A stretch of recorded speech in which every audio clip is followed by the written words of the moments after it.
Welcome back to a Facts and Glitches video about Destroy All Humans. Wait a second, this isn't Destroy All Humans. Oh, that's better. So I have spent a combined total of 500 hours playing the first and second remake, and these are the tricks and glitches that I found so far in Reprobed. So the general way you get out of bounds in Destroy All Humans Reprobed is you will grab a person and get them lodged in a wall, and then you will body snatch them. This will usually pop you out of bounds. This takes a bit of practice and repetition, but overall it's pretty easy. This out of bounds was done in the Majestic file mission. It's the easiest way to get access to this area.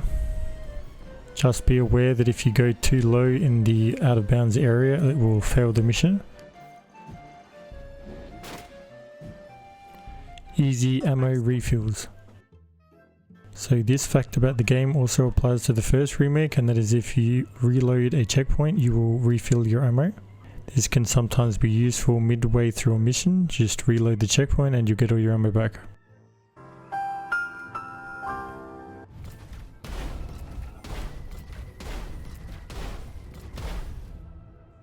Flying on objects using PK. So in order to do this, you want to get an object and you want to jump on it, and you want to be as close to the center of the object as possible. Essentially as close to the point where your cursor turns yellow. You then want to slowly, or sometimes quite quickly, tilt your joystick upwards or move your mouse up. You used to be able to do this on people in the original Destroy All Humans. That was the easiest way to do it. Unfortunately in Reprobed that's been patched, and it can be quite difficult and finicky to get this to work, but when it does work it is quite fun. If you're having trouble doing it, in Reprobed the only objects this really works on are propane tanks being probably the second easiest, barrels, and then sometimes planks of wood. If you're having trouble with any of those, the easiest object to do this on is cars, but this requires an upgrade to PK in order to pick up heavier objects. This allows you to take some totally swag pictures. Got milk? I mean wood. Forget it.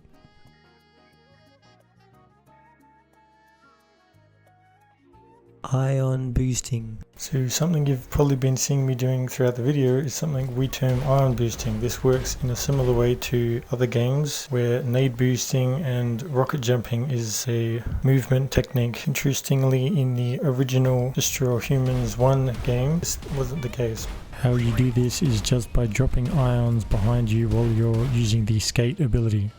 The way you use this ability is by holding down the dash key.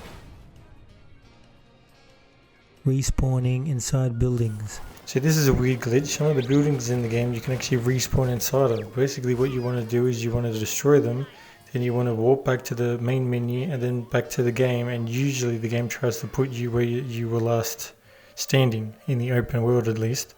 So by doing this on a destroyed building, when you respawn in, all the buildings will come back and you'll be inside one. Now I should probably give some warning here that you don't want to do this unless you have meteor fully upgraded and you're in a building that you can destroy in less than 4 shots. Otherwise you'll be forever stuck inside the building, and this might actually soft lock your game permanently. So in this instance I tried to get under the power plant in Moscow, which sort of worked, but if I hadn't had a fully upgraded meteor gun I probably would be forever stuck under it. Not great unless you intend on starting a new game.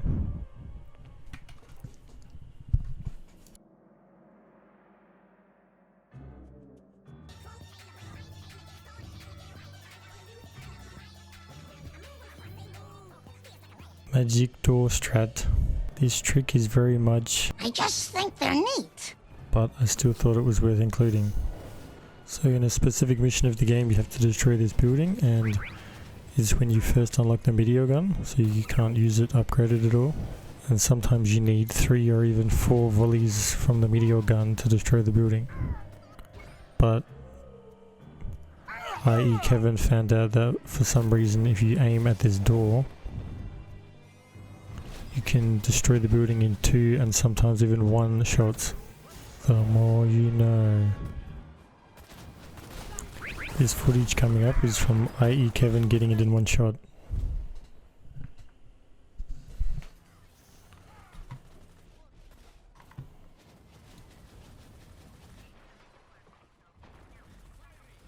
Any disguise anywhere.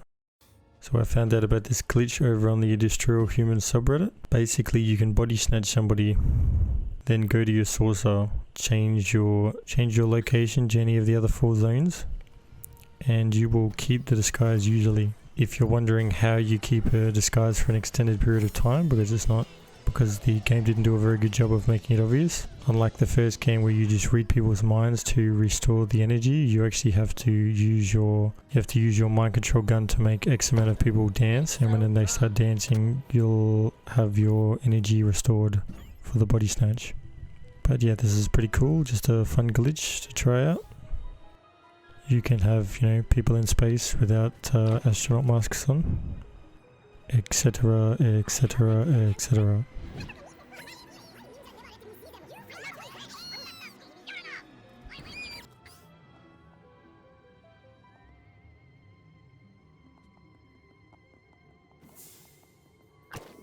Solaris Out of Bounds. So like the first Out of Bounds, you want to grab somebody to use to body snatch out of bounds. And you want to go to this location here, this like alien door, and you want to get them lodged in the top part of the door. Once again, similar to other places, you can sometimes get them to actually stand up and they'll be halfway through the ceiling. That sometimes happens here, but other times you have to just get them lodged there. And yeah, it just takes a bit of practice and repetition. But this specific out of bounds, there isn't a huge amount to look at. And Destroy All Human games in general aren't really known for their interior environments. But still fun to check out and break the game.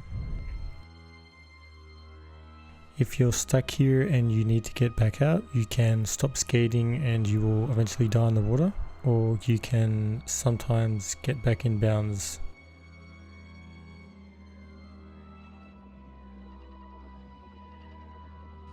So this glitch was found by Just Ask Jake. I highly recommend checking out his channel and his video on it, but I'll try and do my best to cover it here as well because it is a pretty interesting glitch. So in a video like this, I felt like it needed to be included. Basically, this glitch allows you to unlock mutations outside of missions and the first time you're playing missions, which is pretty cool. It also even if you've completed the game, which is something you can't normally do otherwise. So how this glitch seems to work is when you enter holopogs and you replay a mission. So how this glitch seems to work is by enabling your mutations and playing a level in the holopogs, and then entering your saucer menu and going to the navcom and then changing worlds. On the slow-mo part of the end of a mission, it seems to skip the check for disabling mutations, but the mission is considered completed, which returns you to the open world with all and any other missions you haven't finished within it. So hopefully with this explanation and the footage you understand how this works, but the best level to do this in is Who's Arc Riddle, because that mission for the most part, once you get the orange alert level, there's a long dialogue, and this basically allows you to easily set up under your saucer ready to click the enter button once the slowdown begins. And just as a bonus fact here, when you have infinite ammo on, the anal probe gun becomes basically like a minigun.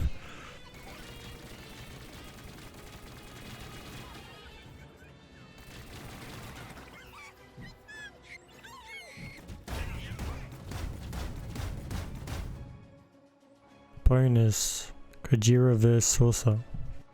I thought this was just worth mentioning, but with the aforementioned mutations unlocked, whether it's your first time playing or the second time playing this mission, you can essentially kill Kojira with your Sonic Boom ability without ever leaving the saucer. This is a bit faster in a speedrun, and just in general it might make the fight easier for you, but at this point you probably have mutations unlocked, which means you can have infinite ammo and health anyway. But I still think it's kind of cool. Basically, by aiming in the correct spot, you can out damage her regen, and prior to the patch that just came out, you could actually get her AR to get stuck and she would not be, and prior to the latest patch you could actually get her stuck sometimes when she wouldn't be moving, and by doing this and then shooting in the correct spot you could actually kill her extremely fast and without her destroying a building and regenning off of it. But that doesn't seem possible now, although it still might happen occasionally. Anyway, hopefully this video was at least somewhat entertaining. There will be, at the very least, a part 2 of this video. If you found anything cool yourself, feel free to drop it in a comment below. If you found anything cool yourself, feel free to drop a comment below. Peace out.